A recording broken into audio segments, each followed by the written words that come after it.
자, 안녕들 하십니까. 정상적으로 경선이 좀 되고 그래서 좀 날아갈 듯이 기쁜 마음으로 기자회견을 해야 되는데 상황이 어쩔 수 없어서 이런 자리가 됐습니다. 우선 제가 몇 번씩이나 고쳐 쓰는 회견문을 미리 준비를 했기 때문에 이거를 읽어드리고 그리고 또 궁금하신 점이 있으면 말씀 올리도록 하겠습니다. 그리고 아마 그동안에 경선 준비하면서 여러 가지로 속 많이 상하셨을 것 같은 지지자 여러분들도 오셨는데 한번 들어보시고 또 이 기자분들 다 끝난 다음에 또 질문을 우리끼리 따로 또 하고 그런 기회가 있었으면 좋겠습니다. 제 입장문입니다. 존경하는 순천 시민 여러분, 최근 어지러운 일로 많은 심려를 끼쳐드려 송구합니다. 걱정해 주신 시민 여러분들과 당원 동지 여러분께 감사의 말씀을 먼저 올립니다. 저는 작금의 엄중한 현실 속에 참담한 마음으로 이 자리에 섰습니다. 공정과 상식이 시대적 과제가 된 지금의 대한민국에서 저는 아무런 이유도 없이 민주당 순천시장 경선에서 배제되었습니다. 가만히 있으면 안 될 일들이 연이어 일어나서 이제는 시민 여러분들께 제 입장을 소상히 올리고자 합니다. 이번 순천시장 공천은 정말로 어이상실입니다. 전 20여 년 정치를 했어도 이렇게 법도 원칙도 기준도 없는 지방선거 공천은 이번이 처음입니다. 입만 열면 개혁 클린 공천을 외쳤던 소병철 의원은 이제 시민들에게 답을 해야 할 것입니다. 존경하는 순천 시민 여러분, 이 혼란스러운 와중에 바로 내일부터 민주당 순천시장 경선입니다. 이제 민주당 경선은 후보들만의 대결이 아니라 부패와 반부패 세력의 대결이 되었습니다. 저는 정치 오사가들이 정치공학적인 해석을 해가며 여러 말들을 하리라 짐작되지만 그런 것과 전혀 무관하게 제 의사를 밝히는 것이 도리라 생각했습니다. 순천시장 후보, 경선 후보 4명을 보십시오. 손은모 후보 단 한 사람을 제외하고는 모두 다 전과자입니다. 현 시장인 허석 후보는 국가보조금 사기 사건으로 벌금 2천만 원의 처벌을 받았으며 오학원 후보는 요양병원을 운영하면서 업무상 횡령으로 징역 1년에 집행유예 2년의 처벌을 받았고 장만채 후보는 순천대학교 총장 재임 시절 발생한 뇌물수수 등으로 구속되고 항소심에서 업무상 횡령으로 벌금 200만 원의 처벌을 받은 전력이 있습니다. 무려 1조 7천억 원의 예산을 다루는 순천시장을 하겠다는 분들이 시장도 되기 전에 돈과 관련된 이런 전과를 가지고 있다는 것은 참으로 안타깝고 슬픈 일입니다. 양심과 염치가 있다면 처음부터 후보 자리에 나서지도 말았어야 하고 지금이라도 후보 자리에서 물러나야 합니다. 지금까지 순천 민선시장 모두 저 이외에는 예외 없이 사법 처리되는 아픈 역사가 있었습니다. 또다시 이런 일이 반복되게 할 수는 없습니다. 검찰 고검장 출신으로 깨끗하고 대쪽 같은 품성일 거라며 순천 시민들의 기대를 한몸에 안고 전략공천으로 당선된 소병철 의원은 공천 심사 과정에서 개혁공천, 클린공천을 수도 없이 외쳤습니다. 또 지금까지 우리들이 잘 경험해 보지 못했던 현직 시장을 겨냥한 부정부패와 청렴도를 지적하는 국회의원의 입장문을 여러 번 봤습니다. 그래서 시민들은 당연히 부패한 후보들이 공천 과정에서 걸러질 것으로 기대했을 것입니다. 그런데 이런 후보들은 어찌된 일인지 경선 후보가 되고 여론조사로 시민들의 지지를 1등으로 받았던 저 같은 아무런 전과가 없는 사람은 법과 원칙에 어긋난 갖은 꼼수로 경선 배제가 되었습니다. 공정과 상식이 지금의 시대 정신입니다. 이제 소병철 의원은 본인의 이러한 이율 배반적인 행태에 대하여 시민들께 답해야 합니다. 도대체 어떠한 배경이 있었는지 말이죠. 그리고 내일부터 바로 순천시장 경선입니다. 시민 여러분, 시간이 없습니다. 이제 시민 여러분들과 민주당원들이 나서서 도와주셔야 합니다. 이런 말도 안 되는 횡포에 철퇴를 내려주셔야 합니다. 청렴하고 깨끗한 후보가 일할 수 있게 도와주십시오. 순천의 명예와 자존심을 살려주십시오. 존경하는 순천 시민 여러분, 매우 충격적이게도 군부 독재 시절에나 볼 수 있었던 공작 정치가 순천의 정치판을 흔들고 있다는 것을 말씀드립니다. 저는 지난 월요일 충격적인 공천 배제를 겪고 너무나도 혼란스럽고 슬픈 와중에 뒤늦게 경악을 금치 못할 보도를 접했습니다. 허석 후보가 시장 재임 시절에 서울에서 온 동문회 임원들과 함께하는 자리에서 신대지구를 대장동과 연결시켜 중흥건설로부터 전임 도지사, 시장들이 50억씩을 받았다는 취지의 말을 했고, 이것이 누군가에 의해 녹취되었으며 특정 후보 진영과 가깝다는 기자를 통해 보도가 되었다는 것입니다. 당시 검찰이 중흥건설을 수사하면서 이것을 알고도 덮어줬다는 식의 얘기도 했다는 것입니다. 사실 무근의 흑색 정치 공작입니다. 순천 신대지구는 광양만권 경제자유구역 정의 인허가권을 가지고 있어 순천시는 아무런 권한이 없습니다. 그런 권한도 없는 시장에게 엄청난 거액을 주는 중흥건설은 자선사업가입니까? 2006년 7월에 시장으로 취임해 보니 순천시는 인허가권도 없지만 2003년도부터 신대지구 사업이 시작되어 있었습니다.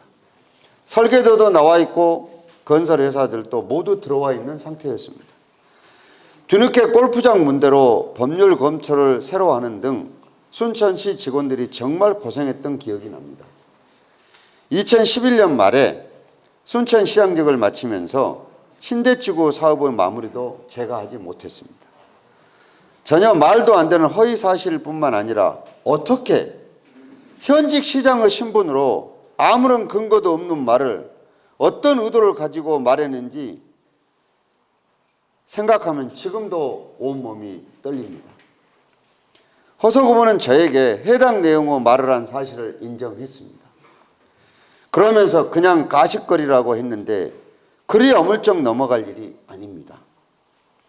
저는 정치인이라서 선거 때마다 신대 문제로 가든 마타도가 나왔어도 참았습니다. 지혜로운 시민들께서 당연하게 물리쳐 주실 것이라고 믿었기 때문입니다. 특히 이번 선거는 그동안 정치적 갈등을 끊어내고 화합으로 채워내기 위해 부단한 노력을 했습니다. 하지만 이번에는 이러한 공작 정치의 고리를 끊어내겠습니다. 허석 후보에게 당부드립니다. 허석 후보는 내일 경선이 문제가 아닙니다. 언론 앞에 모든 사실을 소상하게 밝히고 근거가 있다면 빨리 수사기관에 고발을 해 주십시오. 전직 도지사와 전임시장 두 사람에게 이런 엄청난 명예훼손과 부패의 주홍 글씨를 새기고도 아무렇지도 않게 시장이 될 음모나 꾸미고 있으면 되겠습니까? 이제는 저 역시 엄중한 조치를 할 것입니다. 이 일이 예전 허석 후보로부터 비롯되었던 마약 사건, 대자보 사건의 연장선상에 있다고 확신이 들어서 정말 씁쓸하고 정치와 환멸을 느끼며 너무나도 큰 실망뿐입니다. 또 다른 공작을 꾸미고 있다는 소문도 듣고 있습니다. 이것이 허석 후보의 진면목입니까?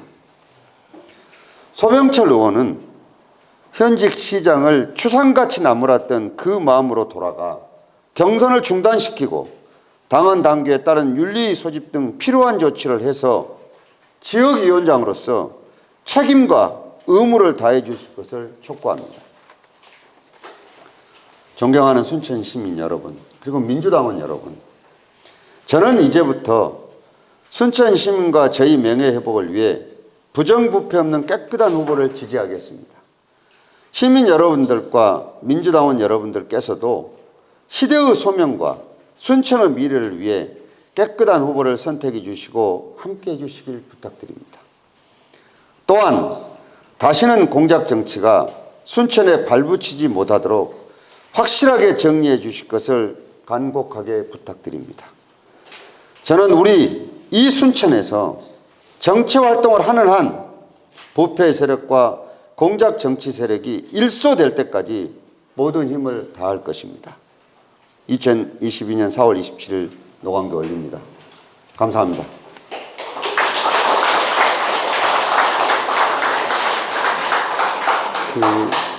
사실은 기자분들의 그 질문을 안 받고 그냥 이 회견문으로 가름할까 했는데 아마도 되게 궁금하신 의견들이 있으실 것 같은 몇 분만 제가 질문 있으시면 듣겠습니다. 예.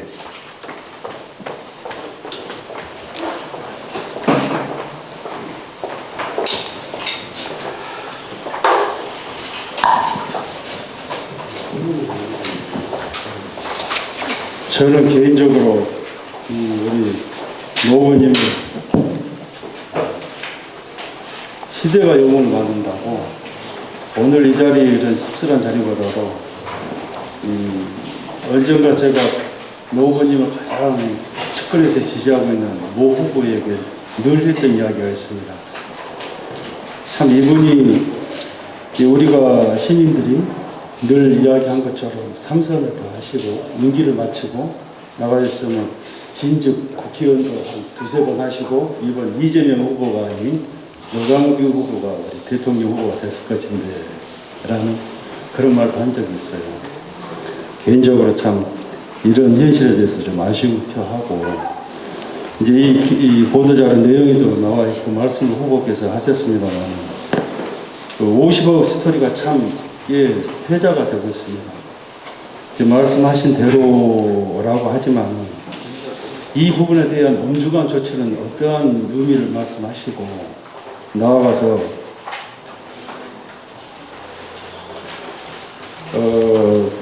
명예회복을 위해서 부정부패 깨끗한 후보를 지지하시겠다는 말미에 말씀을 하셨는데 그 의미 또한 좀 깊이 있게 말씀해 주시면 고맙겠습니다. 이제 우리가 민주국가에 살고 있기 때문에 엄중한 조치는 사법기관에 이제 고발을 하는 방법이 첫 번째입니다. 그리고 정당에도 또 제가 할 수 있는 조치를 요구를 할 것입니다. 본인이 저에게 카톡으로 날아온 것은 너무너무 죄송하다는 말인데 그게 그렇게 끝날 수 있는 말이 아니지 않습니까? 그래서 저는 이번에 제가 다소 강하다는 말을 들었어도 이 근거 없는 얘기로 정치를 여기서 하면서 살아오지 않았습니다. 그래서 이거는 이 정말로 전에 제가 지역위원장을 하던 시절에 마약 사건이 있었습니다. 그때 제가 처음으로 그 저희들 법률 용어 중에는 조금 죄송합니다만 이해가 되기 쉽게 형사소송법의 가장 어려운 말이 전문 증거라는 겁니다. 이것 때문에 사실은 고시 공부하는 사람도 엄청 고생을 하는 것 중에 하나인데요. 이거는 이런 얘기입니다. 뭐 우리나라에서 만든 게 아니니까 우리가 이게 히어가 듣는 겁니다. 이게 발음이 좀 안 좋지만 say가 말하는 겁니다. 듣고 말하는 것은 is no evidence입니다. 증거가 아니라는 겁니다. 그렇기 때문에 남의 말을 듣고 말한 것은 특별한 일이 없으면 증거를 쓸 수 없다는 것이 형사소송법의 대원칙입니다. 근데 그 당시에도 제가 지역위원장이니까 그 말을 듣고 와서 제가 분명하게 이렇게 얘기해 줬습니다. 이 일은 증거가 있느냐? 증거가 없으면은 이거를 얘기한 사람 중에 둘 중에 하나는 엄중한 책임을 져야 될 것이다. 그 증거가 있다 그러는데 결국은 그때 그걸 성명서 발표한 분은 구속되고 그렇게 됐었죠. 그것이. 그리고 저는 그때 지역위원장으로서 이런 일이 있다는 사실에 대해서는 보고를 해줬습니다. 위에다가. 그러듯이 이 일은 그냥 재밌는 자리에서 까시거리로 얘기를 했다고 넘어갈 일이 아닙니다. 왜냐하면은 지금 우리 민주당의 대통령 후보가 가장 이번 선거 전 과정에서 공격을 당하면서 궁지에 몰렸던 게 대장동 사건입니다. 지금도 그 진실은 모릅니다. 이게 무엇인지. 근데 이 대장동 사건을 끌어다가 신대 쪽으로 얹혀 붙였습니다. 이거는 그 당시에 당 소속의 자치단체 장이 대선 후보도 지금 공격을 했다는 얘기입니다. 뒤집어서 얘기를 하면. 근데 이런 말도 안 되는 일이 아무렇지도 않게 지금 괜찮다고 얘기 넘어갈 일이 아닙니다. 사실은요, 이번에 제가 여러분들 보셨지만 개 사과 사건의 제 페이스북 보도를 보셨을 겁니다. 제가 하도 어이가 없어서 그냥 댓글 안 했습니다. 왜냐하면은 제 페이스북은 친구가 아닌 모든 사람한테 공개가 되어 있는 겁니다. 이것이. 그리고 거기에 유력 정치인들도 다 거기에 들어와 있었습니다. 그 당시가 윤석열 지금 대통령 당선인이 그 개 사과 문제로 시끄럽던 시절입니다. 그때. 그래서 그거를 여러 가지로 풍자해서 올려놨더니 그것이 어느 날 갑자기 보도가 됐다고 누가 알려줘요. 그래서 그냥 웃고 말았어요.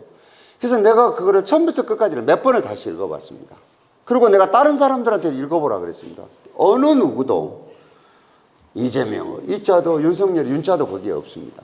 그런데 그게 대한민국 공당의 재심위원장과 비대위 회의장에서 논의가 됐다는 얘기에 제가 기겁을 했습니다.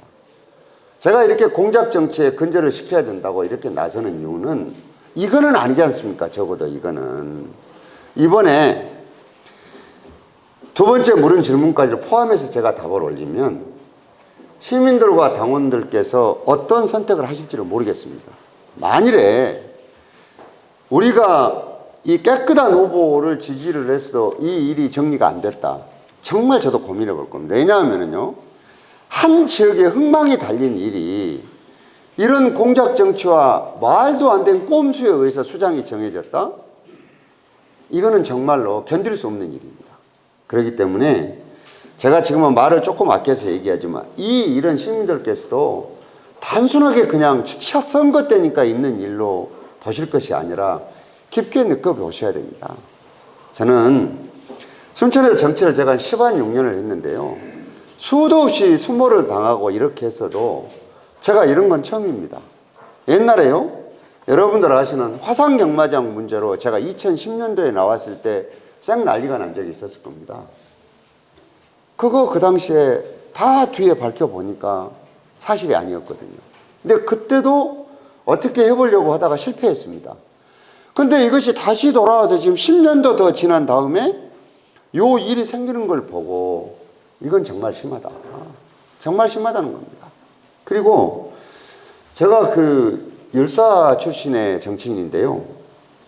이번에 공당에서 당헌을 무시하는 거 보고 제가 깜짝 놀랐습니다. 근데 이것이 다행히 제 심장에서 받아들여졌습니다.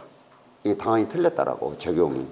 그런데 비대위장에서 나중에 여러분들이 취재를 한번 해보시면 알지만 굉장히 많은 일들이 있었다고 들었습니다. 어떻든 저는 이런저런 꼼수 때문에 경선에 들어가지 못했습니다. 그렇기 때문에 저는 오늘 이 기자회견문에 나와 있는 그대로 깨끗한 후보를 총력을 다해서 지지할 겁니다. 그렇게 이해해 주시면 고맙겠습니다. 방금 말미에 후보님 말미에 이 고민을 한번 해보시겠다. 공작 정치에 대해서 약간 좀 이 여지가 있는데 그것만 마무리해 주시고. 뭐 그까지 얘기를 하시죠. 이거는 그 정도 얘기를 하시고 경선이 있으니까. 예. 어떻게 할까요? 저 뒤에 먼저 손을 드셨으니까 손을 드는 순서대로 하시게요. 예, 전날고 박경 기자입니다. 보시면 지금 그 순천시장 경선 후보 4명을 살펴보시고 손흥모 후보 단 한 사람을 제외하고는 모두 다 정표자라고 말씀하시고 난 다음에 뒤에 깨끗한 후보를 지지하겠다고 이야기하셨는데 그 후보가 그 지지한다는 사람이 그 손흥모 변호사를 이야기한 건지 후보를 이야기한 건지 궁금하고요. 혹시 그 지지를 않게 되면 무소속 출마 가능성도 있는지 궁금합니다. 이제 똑같은 맥락의 지금 질문을 저한테 하셨을 것이라는 생각이 드는데요. 지금 당장 무소속을 고민해가지고 이 글을 쓴 건 아닙니다. 그런 것을 고민해서 그 생각은 지금은 하지 않고 있습니다. 생각 안 하고 일단은 민주당 후보 중에 전과 없는 깨끗한 후보 지지를 해야 되지 않는가 하는 게 지금 제 생각입니다. 요 글에 다 나와 있습니다, 지금. 죄송합니다. 예. 그러시고, 예. 그 박사라 기자님이시죠? 예. 말씀하십시오. 저도 무소속에 대해서 한번 여쭤보려고 했었는데 하셨으니까 그 아까 말씀하신 꼼수 때문에 이번에 비대위에서 재심 결정을 번복했다고 하셨는데 그럼 그거의 배경과 정확한 이유들을 다 알고 계시는 거죠? 알고 있습니다. 이 자리에서 밝혀주실 부분은 없는 건가요? 근데 그거는 이제 저는 얘기를 들었거든요. 들었는데 공식적으로 비공개회에서 나온 얘기라 지금 뭐 그런 일이 없다고 부인할 수도 있는 일이거든요. 그런데 그때 재심위원회가 통과된 일 중에 딱 순천만 문제가 생겼어요. 근데 그 지금 비대위원장에 들어가 있던 분들이 있습니다. 그거는 이제 제가 이 공개적인 것보다 취재를 조금 해보시면 좋을 것 같고요. 얘기하시기가 그러니까요. 그런데 거기에서 나온 얘기들이 우리 공천 기준하고 그 당헌 당규대로의 기준에 의해서 나온 게 아닙니다, 이게. 그래서 거기에서 굉장히 갑론을박이 있다가 자, 아무런 하자가 없는 후보를 잘못된 당헌을 적용시켜서 소위 아웃을 시키면 이건 100% 소송에서 질 거다. 이걸 어떻게 감당을 하겠느냐라고 얘기가 돼서 저는 정회가 됐던 걸로 알고 있습니다. 정회가. 비대위가. 그리고 그 중간에 그럼 방법이 뭐가 있겠냐. 이 노광규가 소송을 못하게 하는 방법이. 그래서 순천을 전략지역으로 묶고 이것도 전략공천 중에 하나입니다. 이것이 전략지역이라는 게. 이걸로 묶고 지금 전남도에서 올린 전남도 그 공천관리위원회에서 올린 4명으로 경선을 하도록 결정을 해준 겁니다. 그래서 봉쇄를 시킨 거죠. 소송까지를 전부 다. 예, 그렇게 된 겁니다. 예. 제가 그냥 일부만 어쩔 수 없이 또 부인할 수 있는 문제가 생길 수 있어서 합니다. 예, 이 기자님. 저기 성남의 대장동하고 신대지구하고가 이 앞전에도 많이 화두가 올라왔습니다. 네. 성남에서 이재명 후보가 거뒀던 그 대장동 개발로 인한 수익하고 우리가 신대지구를 개발로 해서 우리 순천시에 돌아온 수익하고는 어떤 차이가 많이 있는 것 같습니다. 그래서 그 부분에 대해서 혹시 시장님도 재임하실 때 혹시 고민해 보신 적이 있었는지 한번 여쭤보고 싶고요. 그 다음에 거기에 따라서 어떤 의석 후보가 입장문을 내거나 또 여러 가지 것이 또 아마 오늘 노광규 후보님의 그 기자회견에 이어서 뭐가 있을 것 같아요. 그러면 또 그런 것들이 또 좀 혼란에 빠질 것 같은데 그 부분에 대해서 어떻게 생각하시는지. 이제 인가권과 허가권을 가져야만이 이거를 재단을 할 수가 있습니다. 그렇지 않겠습니까? 그런데 경제자유구역청에 속해 있는 데는 지자체장이 아무런 권한이 없습니다. 그 경제자유구역청이 모든 정권을 가지고 있습니다. 인허가권에. 그런데 요 순천 신대지구를 제가 시장이 돼서 와서 보니까 원래 제가 듣기로는 토지공사와 주택공사가 분리되던 시절에 토지공사에 맡겨야 되는 거 아닌가 이런 얘기들이 오갔다고 그럽니다. 그런데 그렇게 하지 말고 이게 순천시도 어차피 행정구역으로 나중에 우리가 이어받아서 해야 되니 이런 것들을 배려해서 요 사업 계획을 세워주면 어떻겠냐라고 얘기가 오갔다고 그럽니다. 그 당시에. 그런데 제가 와서 보니까 모 직원이 보고를 해요, 저한테. 그래서 그분이 보고 내용이 뭐냐. 지금 우리가 이 사업을 하는데 검토했던 법률을 제대로 검토를 못한 것 같다. 무엇이 문제가 있느냐 했더니 지금 부영시시 골프장이 지금 검토된 법률로는 이게 투자 유치를 하기가 어려운 거다. 이게 골프 연습장 이외에는 큰일 아닙니까? 그러면 그래서 그러면 이 문제를 어차피 경자청에서 다소간의 배려를 해가지고 순천시가 나중에 이어받을 신도시기 때문에 이러저러한 것들을 그러면 얘네들이 우리가 인허가권은 가지고 있지만은 여러 가지 배려를 해주는데 이것도 검토 안 해놓고 해서 나중에 이 낭패를 어찌할 것이냐 이게. 그래서 지금은 돌아가시지만 신석철이라는 분이 이 총책임자였습니다. 그래서 그분한테 검토를 시켰더니 제3섹터 방식의 이거 사업을 추진할 수밖에 없다. 근데 그 과정을 하려고 그러면 여러 가지를 법률을 검토하고 만드는 과정이 필요했을 거 아닙니까? 이러다 보니까 시간이 상당히 걸리게 됐고 이 와중에 공교롭게도 부동산 경기의 침체를 거치면서 여기에 들어왔던 삼능건설, 송촌건설, 순천레포츠 지금 거기에 중흥건설 이렇게 4개가 관여가 됐지 않습니까? 그 와중에 호남에 있었던 대주건설, 남한건설이 다 부도가 나거나 이제 이 사업 정리에 들어가게 됐습니다. 여기에 우리가 겨우 찾아낸 게 이제 그럼 3섹터 방식으로 이걸 하는 것을 검토해 봐라 해서 했는데 거기에 새롭게 만든 법인에 삼능건설이 출자금을 못 낼 정도로 문제가 생겨서 결국은 거기도 지금 다 문제가 돼서 자회사인 송천건설도 문제고 그럼 이제 하나 남은 게 중흥건설 하나만 남은 겁니다. 이제 여기마저 이제 손을 들어버리게 되면은 여기 어떻게 할 수 없는 상황이 된 거죠. 이게 과정들은. 그렇게 해서 제가 시작도 못하는 요 일에 투인 마무리를 하면서 정말 얼마나 식은땀을 흘렸는지 모릅니다. 이것이. 인허가권은 없지, 일은 저질러져 있지. 순천시가 어떻게 그 니네들 받을 행정구역이라고 우리도 어떻게 해보겠다고 했는데 맡겨놓으니까 이런 문제들이, 큰 문제들이 생겨 있었던 겁니다. 그래 놓고 어떻게 했는데 문제는 택지가 안 팔리는 겁니다. 이제 저게 팔려야지 뭐가 될 텐데. 그래서 저도 마찬가지로 몇 군데 대형 건설사들한테 부탁을 했습니다. 이게. 여기가 분명히 경제자유구역형 배후도시이기 때문에 분양이 될 거다. 아무도 안 들어왔습니다. 현대건설도 저한테 왔다 가는데 안 오고 다 안 왔어요. 이 와중에 여기 중흥도 유동성 위기를 겪으면서 부영CC를 팔게 되는 겁니다. 지금 당장 돈이 급하니까 저거를. 저 부영CC를 받아간 이제 그 상당히 헐값에 인수한 데가 부영그룹입니다. 이것이. 이름이 그래서 저 신대에 있으면서도 중흥CC라고 안 되고 저렇게 된다 사연들이 있게 되는 겁니다. 근데 이 와중을 거쳐서 중흥에서 자기 땅을 자기 회사에서 분양을 했는데 이게 뭐 운이 있을란가 이게 이제 상당히 여러 가지가 생겼죠. 그런데 그 당시 우리 순천이 출자할 수 있는 게 돈 자금 여력이 없습니다. 이게. 그래서 저는 순진하게 대표이사와 감사 정도를 협의해서 하게 되면 감시가 되겠지라는 생각을 했는데 이거는 투자한 비용만큼을 가져가는 거 아닙니까 이게.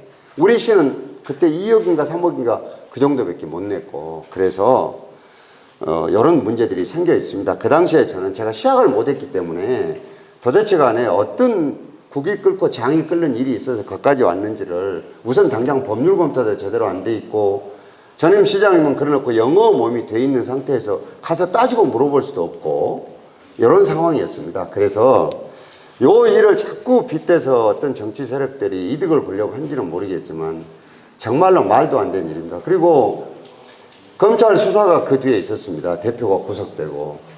근데 순천시 공무원 누구도 여기에서 관련이 안 될 수밖에 없는 게 아무런 권한이 없습니다. 여기에. 왜? 하다못해는 인허가권이라도 뭐 좀 있어야지 거기에 편리를 봐주고 밥이라도 함께 얻어먹고 했는데 안 되니까 아무런 문제가 없고 경자청만 이제 그 문제가 생기고 그랬던 것입니다. 그런데 제가 요걸 하도 억울해서 그 당시에 누가 수사를 했을까도 그 한번 여러분들 수소문 해봤습니다. 이렇게 모르겠는데 그 수사했던 검사분이 여기 부장검사로 와 있다는 얘기를 뒤에 들었습니다. 내가 이걸 보도를 보고. 그래서 기자분들께서 물어보셔도 될 것 같아요. 그분한테. 도대체 자, 이 진실이 뭐냐. 왜냐하면 지금 보도는 아직 안 됐지만 들리는 얘기는 요 검찰이 덮어줬다는 얘기까지 지금 나오지 않습니까? 그렇기 때문에 이거는 검찰로서도 자기 지금 명예가 걸린 일입니다. 50억 받은 사람을 덮어줬으면 얼마나 더 뭐가 있어서 덮어줬는지를 당연하게 물어봐야 될 겁니다. 이게 언론인 여러분들께서도. 그래서 어느 정도 좀이라도 근거가 있고 이렇게 해서 얘기가 나왔으면은 제가요, 아, 이거 선거 과정이니까 그럴 수 있으려니 하고 넘어갈 수도 있었을 겁니다. 그런데 제가 앞으로 정책으로 어떤 선택을 할지는 모르지만 이것이 얼마나 큰, 가만히 있으면 인정하는 꼴이 되지 않습니까? 가만히 있으면, 아, 뭔가 튀가 뿌리니까 가만히 있겠지, 이럴 거 아닙니까, 이게. 그래서 제가 듣기로는 요 중흥도 아마 법률 검토를 끝내고 여러 가지 조치를 할 것이라고 생각해요. 저는 뭐 당장 그 양반들이 사업하니까 그렇다고 치지만 저는 정치하는 사람으로서 있을 수 없는 일이에요. 그러니까 요 문제를 그냥 넘길 수가 없는 일이다. 그리고 나 오늘 입장문이 어떤 입장문이 나올지는 모르겠지만 글쎄요. 나는 어떤 입장문이 나올 수 있을까요? 여기에 대해서? 모르겠습니다. 여기 이 녹취 파일을 조 기자에게 제공한 사람이 노 후보님의 그 직계 후배인 고등학교 KBS 편성국장 누군지 아시죠? 그거 잘 아십니까? 누구요? KBS 편성국장을 지내고 춘천 총국장 지낸 예. 그분으로 밝혀지고 있는데 그거는 오늘 처음 들은 얘기입니다. 그리고 그 담당 검사가 삼부장 검사님 얘기하는 거죠. 뭐 그렇다고 그럽니다. 예. 예. 근데 그분하고 이제 검사 직계 후배가 그럴 건데 모르죠. 들여다보지 않았습니까? 모르죠. 아, 그건 지금 나는 오늘 지금 요 얘기 녹취한 고등학교 직계 후배인 직계 선배죠, 그 양반이. 우리보다 선배입니다. 예. 잘 모르고 나 그것도 오늘 지금 처음 듣는 얘기예요. 누가 녹음한지를 몰랐는데, 네. 예. 아, 전혀 몰랐어요, 전혀. 나는 이거를 누가 안 밝혀줘서. 만난 적도 없고요. 그렇죠. 네, 알겠습니다. 정순길 아까 편성국장이라고 그러셨습니까? 그분이 순천시장 나오겠다고 제 사무실에 한 번은 왔대요. 나오겠다고 도와주라고 그래서 제가 이렇게 얘기를 했습니다. 순천시장이 그렇게 누가 낙점해서 되기가 쉽지 않을 거다. 아무런 활동도 없이 아무것도 안 했는데 어떻게 이런 일이 될 수 있겠냐. 우리가 뭘 도와주고 어쩌고 그러라는데 그걸 어떻게 도와줘서 그게 될 수 있는 문제겠냐. 저는 그렇게만 얘기를 했습니다. 그냥 선배니까 오셨으니까 만나서. 그리고 그 수사했던 검사가 지금 삼부장으로 오셨다는 얘기는 제가 어저께 들었습니다. 어저께. 그래서 굉장히 분개하고 있다. 왜냐하면은 검찰이 덮었다고 하니까. 근데 오늘 지금 그 녹취를 한 분이 그분이라고 그래서 저도 지금 깜놀입니다. 있을 수 없는 일입니다. 그분도 무슨 입장을 내겠군요, 그러면. 그분이 책임질 부분 예? 그분이 책임질 부분이 불법적으로 녹음을 했으니까. 근데 그거는 그거지만 이 말을 한 사람도 문제죠, 이거를. 근거 없는 말을 한 사람도. 거기서부터 시작이 됐으니까. 그리고 이제 통상적으로 보면 불법 녹취물이 법정에서 증거로 채택이 안 되지 않습니까? 아니, 그거는 이제 다른 문제고요. 예, 양 기자님. 기자입니다. 예. 참 정치라는 게 그리고 공교롭게 2018년 당시 민주당 시장 예비후보 경선이 다시 예상됩니다. 그 당시에 현재 우리 노광규 후보님이 현 공작 정치로 지목되어 있는 이분을 지지를 함께 했습니다. 그 당시에도 이 대자보권이 나왔었습니다. 그럼에도 불구하고 같이 하셨지 않습니까? 그리고 또 이번 언론 보도에 대해서 또 그 공작 정치에 의해서 탈락한 그 전임 시장님과 같이 또 매덕 클럽에 같이 들어가 있습니다. 이 부분에 대해서 현 이 공작 정치 하신 분, 지지했던 부분에 대한 소감이라든지 한 말씀 해주십시오. 여기에도 뭐 기자회견문에 단순하게 뭐 정치적 한멸을 느낀다 라고는 언급이 되어 있지만 2018년도 예. 이 4년 이후 같이 그 당시에 그것을 묵인했기 때문에 묵인해준 당사 중에 한 일부 우리 후보님이 이에 대해서 다시 당하고 있는 게 아닌가라는 생각을 갖습니다. 이 부분에서 한 말씀 해주십시오. 본부장님, 묵인까지는 조금 과하시고요. 저는 그러니까 이런 정도인지를 몰랐습니다. 사실은 그때는 뭐 두 분이 경선을 하니까 저는 한 분을 택해서 이제 지지를 할 수밖에 없고 지원을 할 수밖에 없어서 했는데 만일에 그 당시에도 지금 이런 정도 상태였다 그러면 제가 지지를 할 일이 없죠. 제가. 그러니까 그것이 지금에 와서 이제 결과적으로 그때 지지해줘서 이런 일이 생겼지 않냐라고 추궁을 하시면 제가 정말 죄송하고 할 말은 없습니다. 그런데 그 당시에는 이런 정도 상태인 일은 제가 잘 몰랐습니다. 예. 저기 프레시안 예. 양준석 기자입니다. 회견문 3페이지에 보면은 소병철 의원 본인의 이율 배반적 행태에 대하여 시민들께 답해야 합니다라고 이렇게 예. 소병철 의원이 어떤 답을 해야 할 것이며, 만약에 소병철 의원이 답을 하지 않고 그냥 이렇게 넘긴다 그러면 거기에 대해서 어떤 그 대응책이 있으신지 하나 하고요. 4페이지에 보면 역시 마찬가지로 지금 그 호석 후보 관련된 녹취 문제인데요. 특정 후보 진영과 가깝다는 기자를 통해 보도가 되었습니다. 이 또한 보는 시각에 따라서 그럼 이것도 공작으로 좀 볼 수 있는 부분인지 법률가로서 좀 답변 부탁드리겠습니다. 그 소병철 의원은 지금 정치판에 처음 오셔서 지금 이렇게 함부로 공천해놓은 것들이 며칠 지나면 그냥 꺼지겠지라고 생각하고 있을지 모르지만 저는 그렇게 생각하지 않습니다. 저도 지역위원장으로서 공천을 해봤지만은 또 이런 공천을 해본 적도 없고 못 봤습니다. 저하고 경쟁했던 우리 서가번 의원께서도 공천을 하고 여러 가지 했지만 저는 이렇게 하신 것을 못 봤습니다. 정치라는 것이 반대자도 있는 겁니다. 어떻게 다 똑같이만 갈 수 있겠습니까? 그리고 정치는 뒤를 많이 돌아보는 것이 아니라 미래를 보고 나아가는 게임입니다. 새 길을 찾아서. 그런데 전 이번에 하도 엄하게 여러분들 여기 언론인들 계시니까 지역 국회의원이 경고문 형식으로 그거 내는 거 보셨습니까 혹시? 저로 우리 이기장 기자님 옆에 계신가? 이 기자님 기자 생활 굉장히 오래 하셨는데 현역 국회의원이 현역 그 시장에게 서면으로 경고문 내는 거 보셨습니까? 못 보셨죠? 처음 봤죠? 아마 여기 언론인들 처음 보셨을 겁니다. 그래서 저는 이런 희귀한 경우를 봐서 엄청난 그 개혁과 클린 공천으로 보답을 해줄 줄 알았습니다, 이게. 그런데 안 했어요. 그러면 이거는 어떻게 되느냐?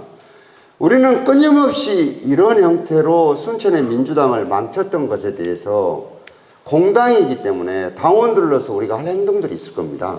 당원들로서. 이거에 대해서 끊임없이 문제 제기를 하고 중앙당이 단순하게 이게 그냥 공천 과정에서 흔히 있는 해프닝이 아니라 이거에 대해서 저는 앞으로 뜻 있는 분들과 힘을 합쳐서 같이 알리고 제가 할 수 있는 모든 일을 다 할 생각입니다. 그리고 특정 그 진영과 가깝다는 얘기도 저는 몰랐어요. 몰랐는데 이것도 허석 후보가 저한테 알려준 겁니다. 톡으로. 확인해 준 거예요. 허석 후보가. 그러니까 제가 특정 후보 진영에 있는지 없는지 그걸 제가 알 리가 없죠. 그런데 요 말을 했던 후보가 저한테 톡으로 알려줬기 때문에 이렇게 쓴 겁니다. 이렇게. 추가로 예. 하나만 손흥모 후보를 처음에 깨끗한 후보라고 하셨는데 사실 그동안 언론에서 좀 나왔지만 손흥모 후보 역시 변호사법 위반으로 고소를 당해서 시청은 무혐의 처분했지만 고소 당사자가 항고를 해서 지금 재항고까지 가고 있는 상태로 알고 있습니다. 그렇다면 후보님께서 깨끗하다고 했던 그 후보마저 만약에 이 다음에 어떤 그 예상 밖의 결과가 나온다든지 이랬을 때 문제점과 유독 어떤 의미에서 가장 깨끗하신 우리 노광규 후보님을 이번 선거 과정 공천에서 이렇게까지 배제한 그 이유가 뭐라고 생각하시는지 본인의 입장 한번 듣고 싶습니다. 양 기자님 양해해 주실게요. 제가 가정에 대해서는 답을 안 하는 게 맞을 것 같아요. 왜냐하면은 자칫 잘못하면 이게 후보자 비방에 해당이 됩니다. 그래서 제가 여기다 적시했던 것들은 확정된 사실만 여기다 썼던 것이니까 그 점을 좀 이해를 해 주시고요. 제가 왜 배제가 됐느냐는 언론인 여러분들이 잘 아실 것이라고 생각을 합니다. 저도 이유를 모르겠어요. 왜냐하면 공천심사위원회에서 틀렸다고 결국은 재심위원회에서 이걸 확인을 해준 거 아닙니까? 이게 틀렸다고. 그리고 비대위에서도 이걸 부인하지 않은 거예요. 이게 지금 인정한 거예요. 이게 지금 처음에 노광규에게 적용한 당헌 규정은 잘못됐다라고. 그런데 왜 그런 결정을 했을지 정말로 억울하고 분통 터지는 일이지만 저도 잘 모르겠습니다. 그냥 헤아려 주시면 고맙겠습니다. 이 정도 하실까요, 이제? 예. 장시간 감사합니다. 예. 좋은 보도 부탁드립니다. 예.